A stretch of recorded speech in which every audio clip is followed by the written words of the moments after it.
here with our FIA show, our Fuck It All show, and I haven't been more excited about a show than I am tonight to have Noah and his dad Rudy Kerec on the show tonight. So everybody give it up for Noah and Rudy. So for those of you that follow us on social media, you may have seen this beautiful face before as the youngest home buyer that we've actually encountered. Buying his first house at 19 years old, and I've had the pleasure of getting to know Noah and his dad over the past couple months, and I just love your story. You know what? Because more and more people should do this, and I think lots of people are in a situation right now, especially that younger generation, 20, 25, 30, where people are saying, I can't get a house. I can't get a house. It's too hard, right? But then you have Bank of Mom and Dad as well too. So so let's start out here. Noah, why don't you just give a little bit of background like we talked about when you first started looking for a house and why you started looking for a house? Sure, yeah. So I was going to university at the University of Waterloo, and I was living in Waterloo at the time, paying $650 a month for one room in a set of 5 in an apartment. Wow. Which is ridiculous. There's 2 bathrooms, 1 kitchen. It was way too cramped. I had a twin bed, and I was like, this is not worth my money. And I realized, well, what if I had my own place and I rented out to other students and they'd end up paying that for me, so I'd be paying less each month.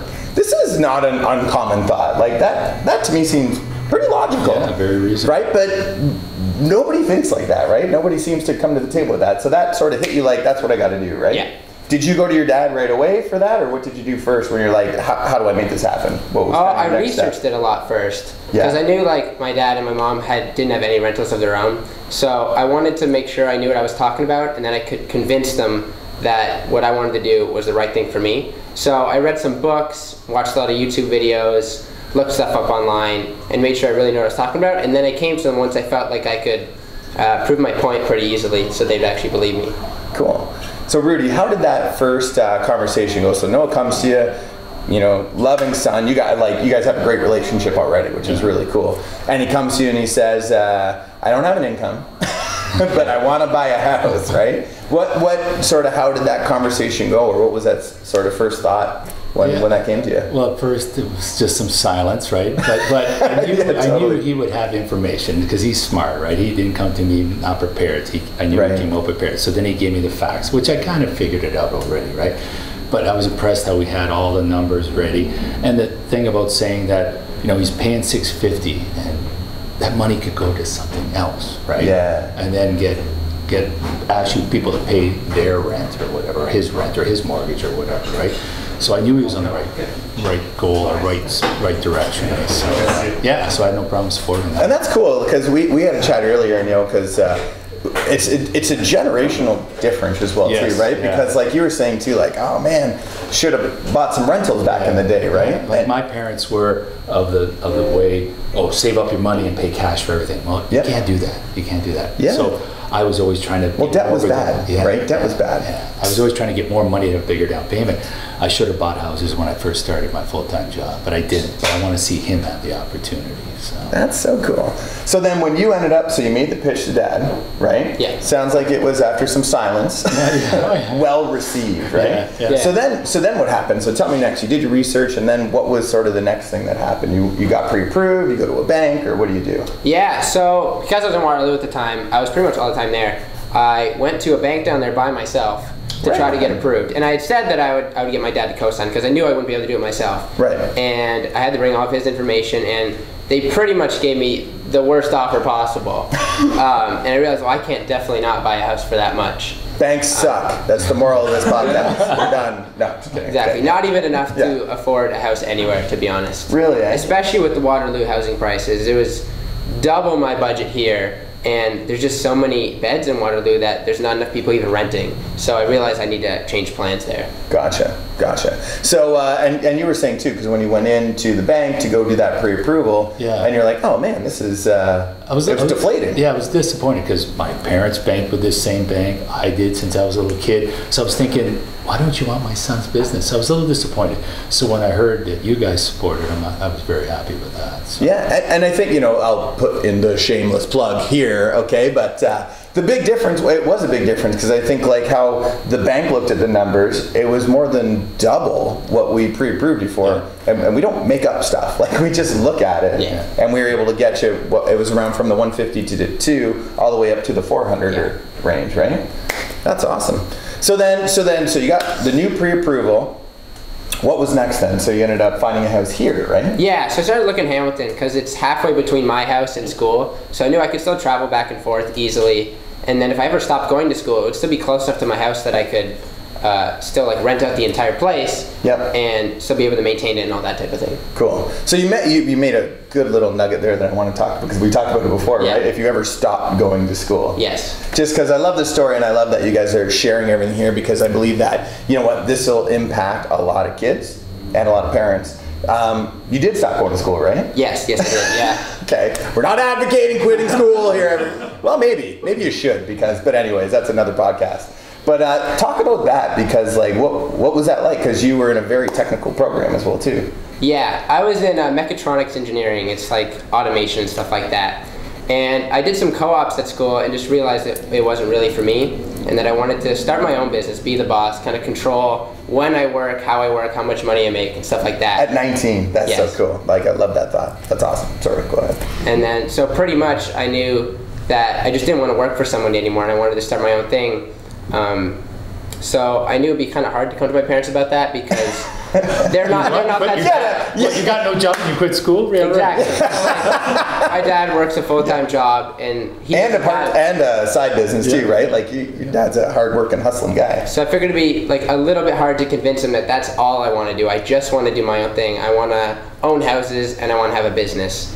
Cool. I made sure to think it through, and then I came to them, and they were very supportive of that still. You know what, I just want to take a second to honor you for that, because you know what, our whole show, the Fuck It All show, the FIA, we don't just say it because we're swearing, you know what I mean? But the reality is because we believe to get yourself into a position of courage, you need to build up some wealth, right? And for you to do that, I really acknowledge you for that, Noah, because you did that at 19. To end up saying like, listen, you saw the root at 19 years old. You know what I mean? So good for you. Thank you. Now let's talk about how Dad received that. Because you know what? And I love that, because some kids are scared to come to mom and dad to ask to co-sign. I can only imagine the fear of being like, okay, back me up, I'm quitting everything. So how did that go? Yeah, like I said, silence at first, right? Yeah, a little bit of thought. But then I knew that he was so focused, he's determined. With our support, he won't be able to fail, because he's so focused. So that is awesome. And the more successful Noah is, or any child of your own, the more successful you are. So it's so true. Yeah, like I have a 3-year-old right now, and I just relate and look at things so much differently now, because you're right. I think that's the best success in life. That is seeing your kids succeed. Let's talk about that, because we see a lot of parents right now will come and say, baby Timmy, baby Joe, well maybe not baby, but little Timmy, little Joey can't buy a house because the government screwed everybody with mortgage rules and regulations. What is it, Rudy, that you think that is stopping parents from, like, you guys have a great relationship. What is it, do you think, that stops some parents from not doing what you did? Well, maybe not being educated enough, maybe not understanding what's involved. Even if, say, you bought a house and it's costing you money, you're still getting equity and other things, right? So they might think that, oh, I'm losing money. You're not. So maybe a little bit of fear of that, maybe the uncertainty. We're also handy, so we can do a lot of work too, which helps. So maybe people think, oh, I got to pay so much. But there are reasonable trades guys out there that will not charge you an arm and a leg. And you have to fix everything at once? No. Right? Yeah. You can just do the main things and then move on, rent a bit, get some equity, get some money in, then pay for other repairs or other things. So I love that. And I think, we had talked about it a bit too, because your initial plan was to buy a house, live in it, have it subsidized, almost paid for, so then that if you are paying $400, $500, $600, at least it's going towards you. Yeah, rather than paying for that building I was living in. Yeah. Just kind of throwing money out the door at that point. Well, the landlord's very happy about that. Yeah. Very happy. He's a little pissed right now watching this show, okay? But we talked about before, because now plans kind of change a bit, right, with school, because now you have a different plan as well too, right? Yeah. What you can do with those, and what's that plan? Well, now I want to start my own business, still related to the stuff at school, but I want to do something autonomy related, something cool, maybe smart homes. I'm really interested in houses, so I've always thought of like designing my own smart homes, like becoming a developer and going all that way, kind of automating the house. So I want to do that, and then I want to own a bunch of rentals. Like I think on the last time I was here, I said 10, but that's 20. I definitely want to get past 10. That's my minimum now. Yeah, I like that. I like keep setting that bar, you know.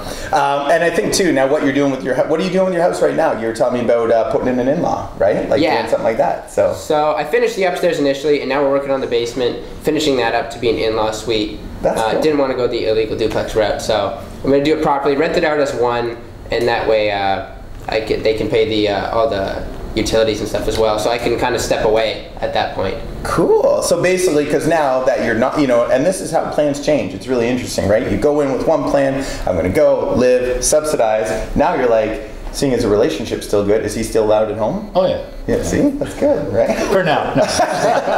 But that is like, and I think a lot of people lose sight of this in the sense like, it is possible to say, buy a house and live at home. Yeah. What's your thought on that to say, like, because I remember my dad helped me out with my first rental property, right. And I never forget him saying, I'll help you out, because he believed in me much like you do with Noah, but he would say, why do you need 2 houses? You can only live in one at a time. Yeah. Right? Yeah, so like I said earlier, him being successful or your kids being successful is huge, right? So later on, they're going to be self-sufficient, right? Yeah. So they're actually, by you investing that money, co-signing, helping, you're actually helping him build up his wealth, like substantially. Yeah. Right? That's cool. So, so you're going to end up building up. So what's next after this one? So you're going to live at home. Yeah. The idea. Rent this out, upstairs, downstairs. Then what? Would you co-sign for another one then? We had a discussion that Pop this one on, okay? Yeah, okay. His realtor's in the room too, so he's wanting to know if that's going to happen. The co-signing, that might be a different story, just because sometimes you have to cut that umbilical cord and let them go a little bit, totally, right? Totally. But support, and you have another son too. Yeah, that's right. So I got to watch out for him. But as for help, like helping them fix the place and all that, absolutely, right? The next house and all that. Cool. So the co-signing may be difficult because the other boy's coming up, right? Yeah. So I got to make sure he has something too, right? So cool. Awesome. But he'll do fine. He'll do fine by himself. He doesn't need dad all the time.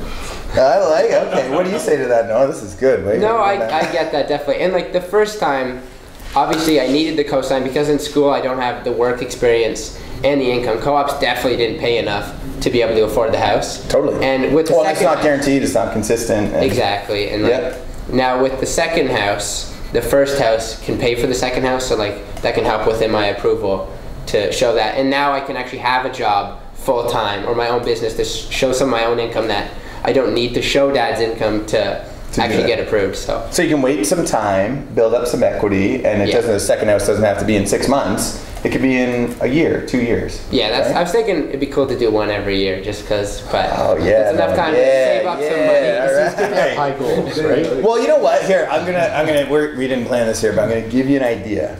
Okay, because Dad said he's not going to co-sign. Okay, but let's strategize a little bit here. So what if you were to say to Dad, listen, Dad, you bought your house like a long time ago for a little bit of money, and I know it's worth a lot of money right now, right? Yeah, that's here you go. Right. Okay. So then you end up saying to him, so Dad, I got an idea. I know my friend Brian at Mission 35. He's super smart, super duper smart with this kind of number shit, right? So why don't you take a line of credit on your house for like 4%? Right? Yeah. Give it to me, right? I'll buy another house with it, and I'll pay you back 20% on that 4% in 2 years. Are you crazy to say no? I think so.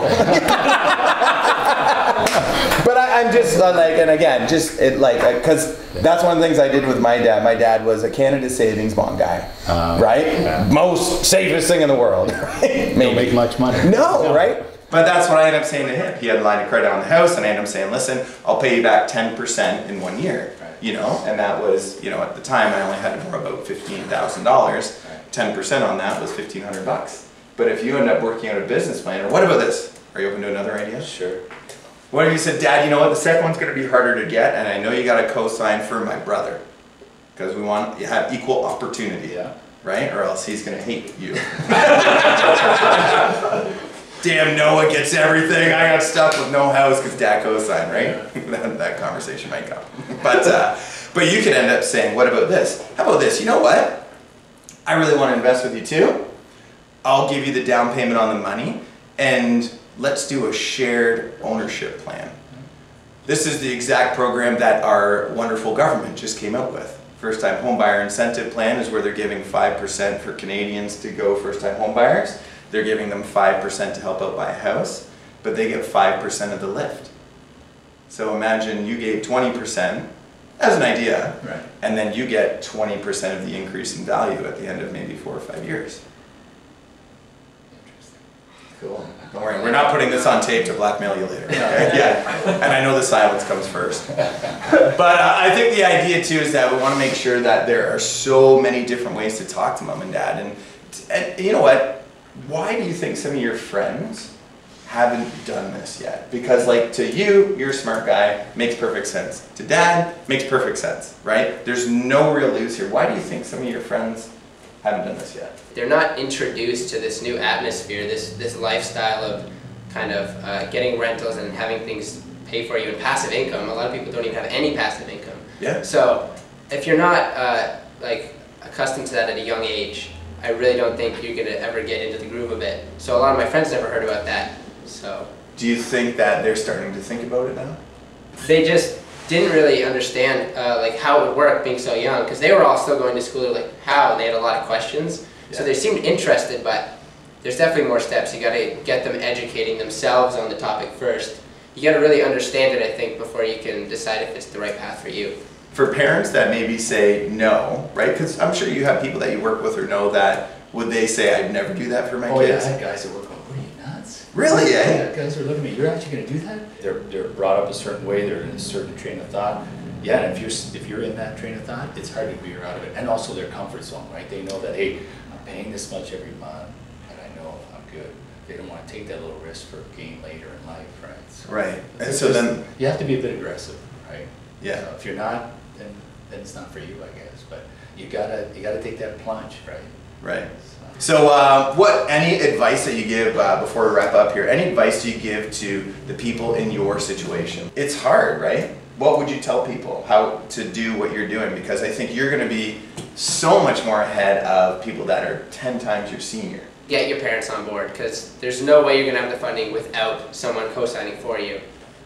So along with that comes the education part of just understanding exactly what you want to do, having a really good game plan laid out, like of all the steps you need to take, where you want to see yourself in 5-10 years. So you're not buying a house or something based on what that goal is, to actually further you towards that goal.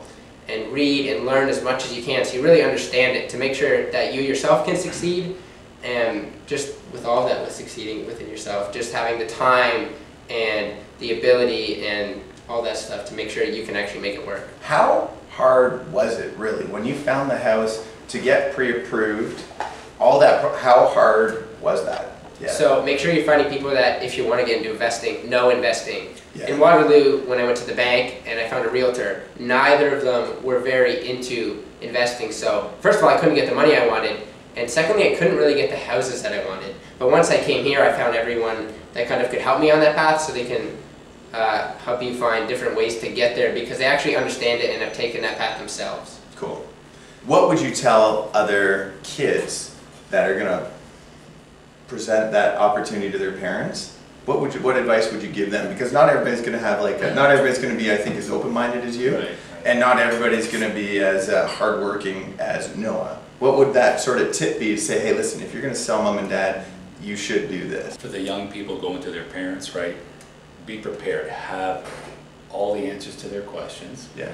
Or if they don't have any questions, give them stuff, right? Say that I did this, I researched this, you know, the percentage was this, the house was this much, it sold last week for that amount. Like, give them actual examples, and don't lie.